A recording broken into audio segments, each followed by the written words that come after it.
Hello class, this is Unit 2.2, The Church in the Modern World. This is our video study review kind of thing, whatever you want to call it. Anyway, you guys got a test, and so this is to help you review for it. Now this will be a little bit shorter test than you're used to. No saint essay, no council essay. There is a different type of essay which this is much more challenging. You're going to have to prepare a little bit more in exam because I'm giving you a choice about what you write about. You're going to discuss one of the crises facing the church today. You can think of one of your own, or you can do one of the ones we talk about in class. The key things I want you to do: present the various sides, how the church respond and how should the church respond, and then how can the church stay true to its teachings, roots, identity in its handling of this crisis. That's specifically important because let's say you are talking about homosexuality.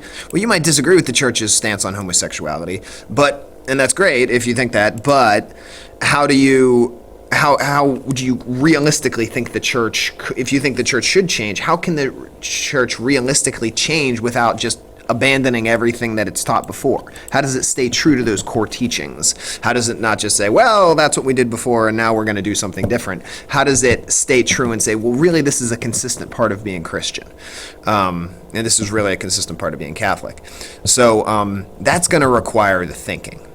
Okay? That's what I want you to think about. I'll give you some ideas for crises that I think we should do. We're going to do purple because it's Advent. Certainly the issue of homosexuality in the church, the sex abuse scandal and its handling, vocations crisis or priest shortage. You could also talk about the new evangelization and the issue of lots of lapsed Catholics and lapsed Christians. You could talk about the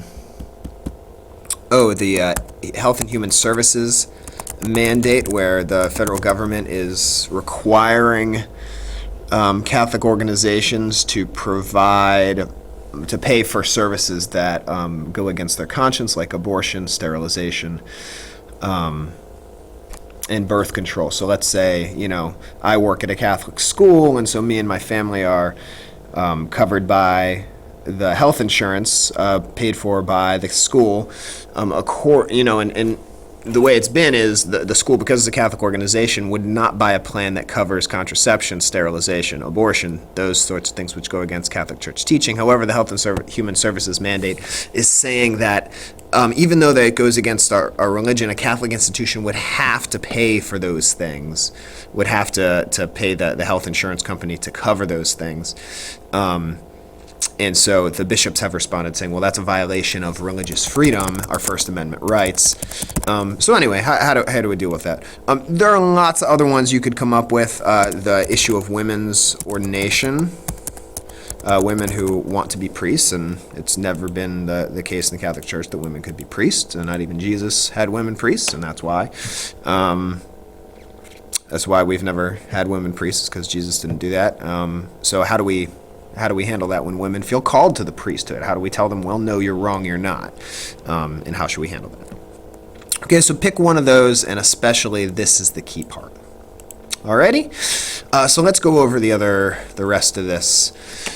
Terms, ressourcement and aggiornamento were the two kind of key guiding themes of the Second Vatican Council of Vatican II. Ressourcement is a French term which means to go back to the sources, and so they were going back to study the Bible in a big way, and the Church Fathers and the early Church writings, the way the early Church did liturgy. They were trying to kind of recapture some of that stuff, and also was supposed to help us in this time of change stay true to what the Church has always been.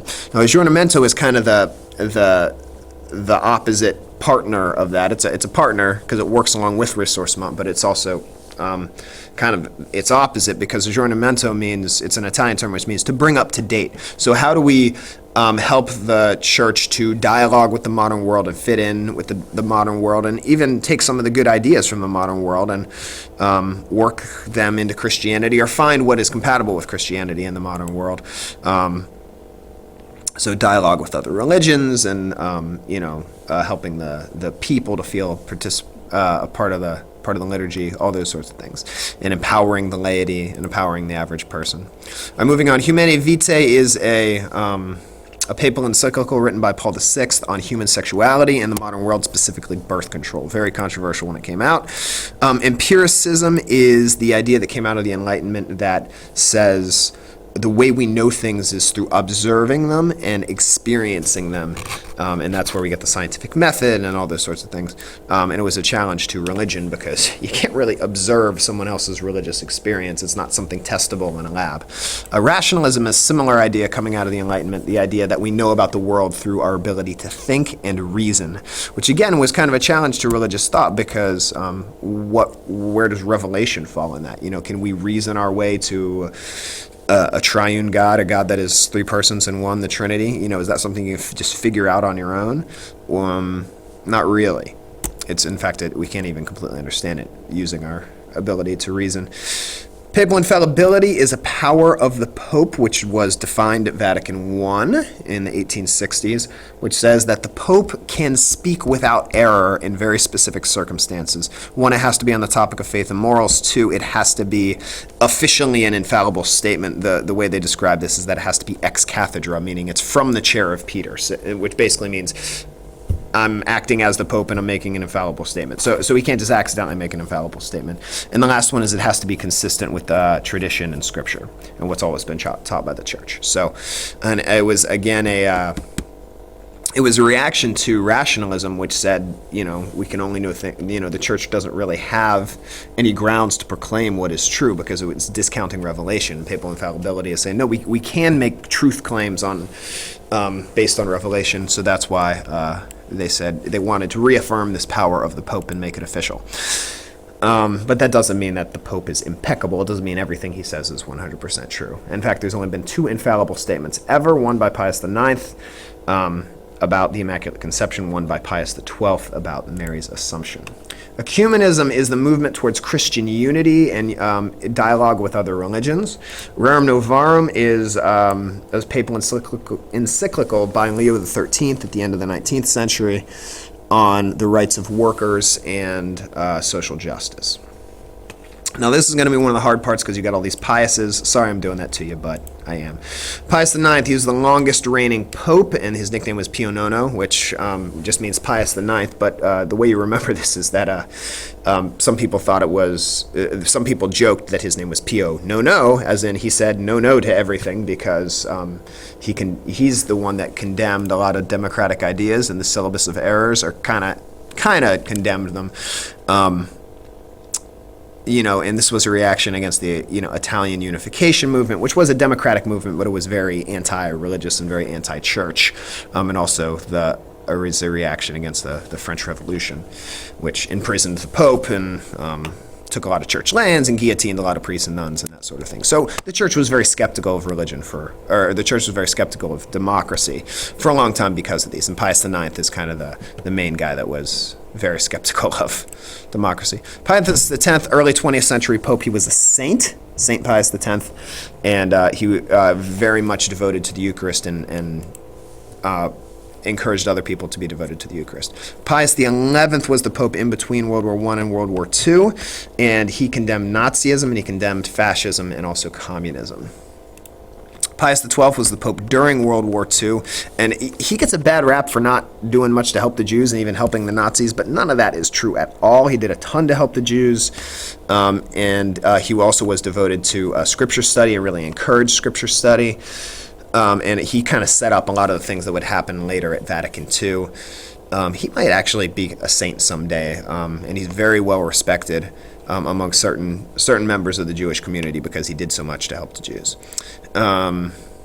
Benedict XV was the pope during World War I, and he did a lot to encourage peace, and he spent all the Vatican treasury on war victims, and he really tried to help in the treaty after World War I. Tried to make it so that Germany wasn't just scapegoated. He really tried to not take sides and make sure things were fair. And he was such an advocate for peace that our current pope took his name. That's Benedict XVI. Benedict XVI also wanted to be a peacemaker. And we wanted to unify the world, and so that's why our current pope is Benedict XVI. He took that from Benedict XV back in World War One. Benedict XVI also huge on the new evangelization, which we mentioned a little bit before. John the 23rd is the pope that nobody really expected much from, but he ended up calling Vatican II and changing everything in the church, calling a huge reform. Very jovial guy. People really liked him a lot. Paul VI was the pope during the second half of Vatican II after John the 23rd died. He wrote Humanae Vitae, very controversial. He also had to implement a lot of the things of the council. John Paul II, or John Paul the Great, was the second longest reigning pope, and he was pope after Paul VI until 2005. And he traveled extensively, taught extensively. He was seen by more people than any other human in history because he traveled so much, and he just wrote a ton and taught a ton. Very holy guy. Stood up to communism in Poland, just did so much stuff, and that's why they call him John Paul the Great. What contributed to the writing the Syllabus of Errors, what made the church aware of democracy? We kind of talked about this before when we talked about Pius IX. Part of it was the Italian unification movement, which was a democratic movement in Italy, which was very anti-church. Also, the French Revolution was very anti-church. Napoleon threw Pius VII in jail. They took a bunch of church lands. And during the Reign of Terror, a bunch of priests and nuns got guillotined. So that'll make anybody a little skeptical. What changes did Vatican II make to the liturgy? It revamped the readings, so we took readings from more parts of the Bible, like before they hardly ever read from the Old Testament, or the Gospel of Mark was hardly ever used. It could be in the vernacular language, the common language of the people. The priest faced the people instead of facing away from the people. It was much more focused on participation of the people, and also it incorporated various cultural elements of whatever culture was, the group of people that were celebrating Mass. What did Nostra Aetate teach about other religions? This is one of the documents that came out of Vatican II, and it taught, the key thing that it taught was that all religions have seeds of truth, specifically other Christian religions and the Orthodox especially, and also Jews have a special role. But it does reaffirm that the Catholic Church has the fullness of religion. Okay, so all religions have seeds of truth in them, but the Catholic Church has the fullness of truth. The fullness of truth. Sorry, I misspoke before. I said the fullness of religions, but the Catholic Church has the fullness of truth, according to Nostra Aetate. How many Christians are there in the world? There are 2.1 billion Christians and 1.2 billion Catholics in the world. The church is growing fastest in the modern world in Africa and Asia. What ecumenical church efforts has the church made in recent times? Writing Nostra Aetate. Also, our last few popes have met with religious leaders from other denominations and really tried to reach out to them. Also, John Paul II especially has done a lot to apologize for past crimes of the church. Anti-Semitism, the Crusades, Galileo, you name it, he's apologized for it. The new evangelization is an effort started by John Paul II and picked up by Benedict XVI in the church to kind of re-evangelize ourselves, because there's so many of us that are, Christianity has evangelized pretty much the whole world. Like the Christianity is everywhere, but we've kind of lost the passion in a lot of places. In a lot of places in Europe and even the United States, there's lots of people that are Catholic, but hardly anybody goes to church.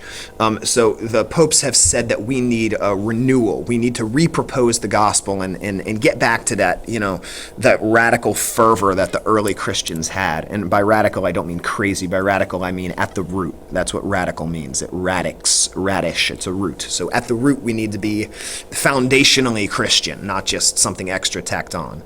But at our very core and root, we need to be Christian. So that's the efforts of the new evangelization, to help people re-listen to the gospel as if they're listening to it for the first time and really come on fire for them. Why was St. Vincent Pallotti chosen as a patron saint for the Second Vatican Council? He was chosen by John the 23rd because, John the 23rd actually made him a saint. He's the one that actually canonized him. And because he was a champion of the laity, he was all about the laity being involved and being called to holiness and being apostles and being sent out, and that was not a very popular idea before Vatican II.